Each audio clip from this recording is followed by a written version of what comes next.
Before we begin this episode, here's a recap of all of last month's movie reviews. Stay tuned after this episode for a special announcement. And now, on with the show. One month down, 12 to go. But it's been pretty eventful for this show. I've seen several different flavors of comedy, blaxploitation, wild social justice / exploitation, thingamajig drama, documentary, fantasy, and wherever the heck House was. And all of it's been on streaming video. But this month, I'm going to do something different for my first review of the month. See this? This is a free disc version of Van Helsing Universal released back in 2004. The first disc is pretty special. It contains the original films that inspired this movie. Dracula on one side, and Frankenstein the Wolfman on the other.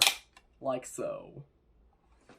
I've already seen Dracula a couple years back and Frankenstein last year, so this year, I'm going for the hat trick. The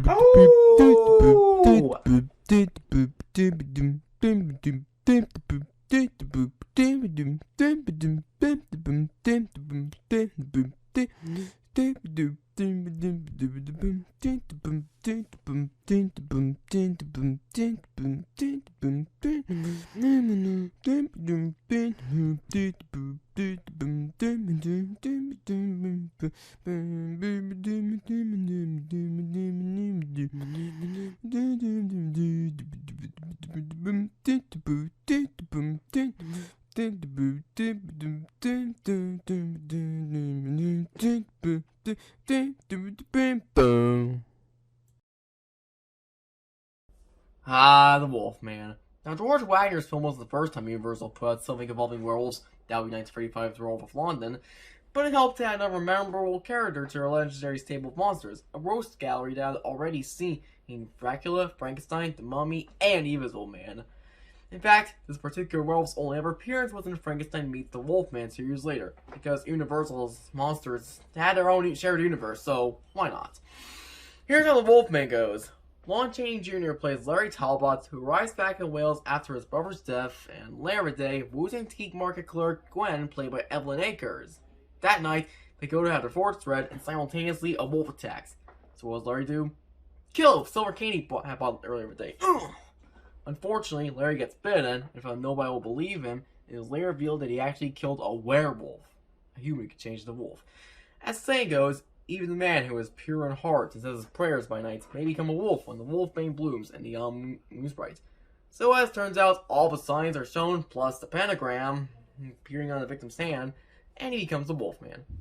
Much like a Frankenstein at the very least, leaves to Universal's version to find modern perceptions that the monster brings to screen. Namely, that person becomes a werewolf when bitten by one, that takes a silver bullet to kill them, but you've never seen any silver bullets in the film, and that victim can still become one during a full moon. But you know what else the Wolfman accomplishes? Telling a compelling story, even if you can see where it's all coming from a mile away, and even if you can put two and two together that Bella, played by Bela Lugosi, is a werewolf, where later finds out. The fortune teller.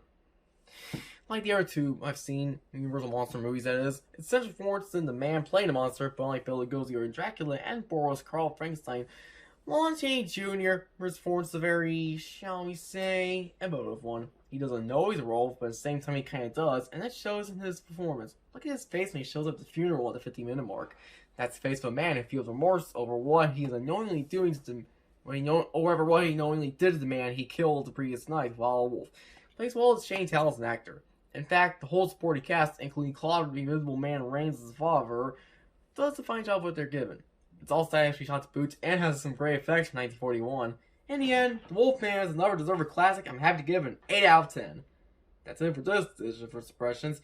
Y'all will excuse me, I have to write blistering retorts on why Ramone's Howling at the Moon Sha-La has nothing to do with werewolves despite the implications of its damn title.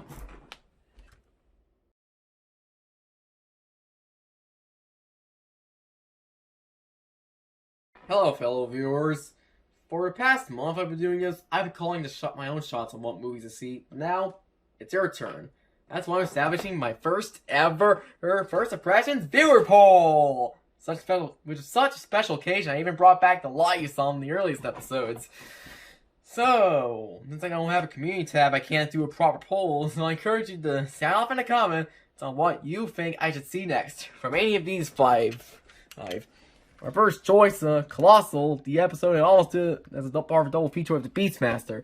If you vote that one, maybe you'll finally be able to watch that. How about Encanto? It's on from Interested #1 on the Billboard Hot 100.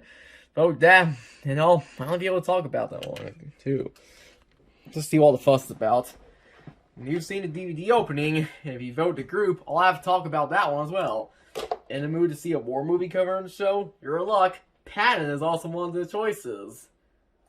And finally, for those who like their taste to be a little explosive, vote Spontaneous from a couple years back. Heck. So, which one's it gonna be? Colossal, Encanto, the group, Patton, or Spontaneous? Vote now in the comment section. And I'll see you Saturday when the episode on whatever airs.